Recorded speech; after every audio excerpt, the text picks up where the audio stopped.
right, welcome back to the town square. In fact, the call for government transparency has never been so loud, and for good cause. A grassroots campaign to force the U.S. government to tell all of us what it is doing with our money continues to gain momentum. It is, in fact, Sunshine Week here in Washington, D.C., and Congressman Steve Israel unveiled the Public Online Information Act, a bill that would require all public documents from the executive branch to be searchable online.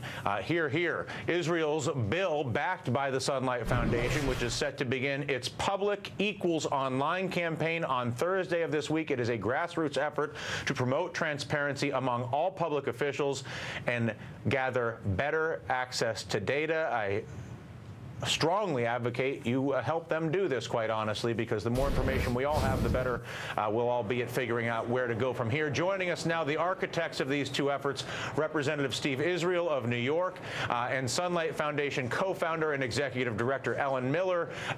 Congressman, this seems quite simple. Is there any reason why, at least publicly, you would have any resistance to this? No, it is rather simple. The basic premise is if government information is public, it ought to be publicly online. Look, right now what the federal government does, what the executive branch does, is it stamps a piece of paper public, folds it up, puts it in a box, puts it in a truck. The truck takes the paper to a warehouse. It finds a file cabinet in that warehouse. Good luck accessing that. That is about as transparent as a nuclear missile silo. So all we're trying to do is shed some sunlight on these documents by putting it online. No good reason to oppose this bill. Is this achievable? Absolutely, this is achievable. There's no one who's going to argue against greater transparency for government data. I mean, this kind of data can be used to hold government accountable, which is very important, but it also can be used to improve our economic situation. There are things that can be built on top of it, and this is just something whose time has come. It's the 21st century, so the notion that you have to go to the basement of a government agency here in Washington that may be open from 9 to 5 to get information is completely outdated and ridiculous. Yeah, I mean, it strikes me, Congressman, there's so many systems, whether it's the legacy employer-based healthcare system, our energy resources, there's so many systems that basically are from 50 or 60 years ago that really haven't been meaningfully overhauled, and this an obvious one. It does make me wonder how expensive this would be, extracting all those documents, loading all that data, and how you would pay for it.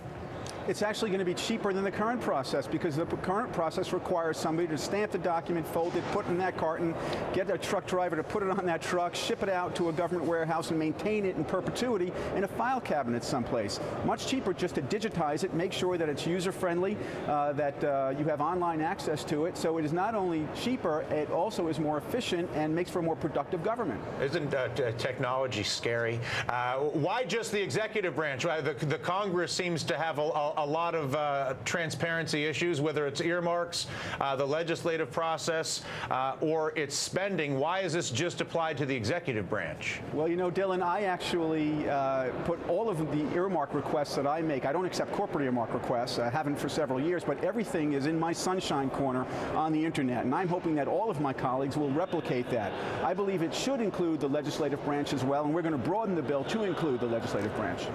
When are you going to broaden the bill to do that? The reason that we constructed the bill as we did is I want this bill to pass, and the easiest way for it to pass right now is to assign it to one committee.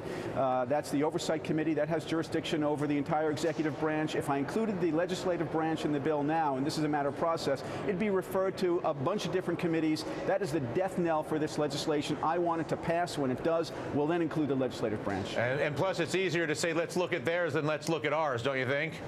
Well, look, no, I say look at mine, too. That's why I post all of my information on the internet. All right. How can people help you? I talked about that grassroots campaign. You should be so lucky to have every person in this country help us get everything that's going on in this town into the public. How can they help? Yeah. Well, the first thing to do is to come to the sunlightfoundation.com website. And not to for join, profit. We're a nonprofit, nonpartisan group. We have a campaign page on that website. We're looking for community-based leaders to to lead the charge. We really see ourselves as catalysts for this campaign, and it's really about one simple thing that this bill actually speaks to. It's a new equation. Public means online. Very simply, you know, if something is not online, it is not public information, and that's what's core and central to this. We do hope that people will join us. An absolute delight to see both of you. Thank you, guys. All the best with the bill. That does it for us. I am Dylan Ratigan. Up next, Hardball with Chris Matthews, which starts right now.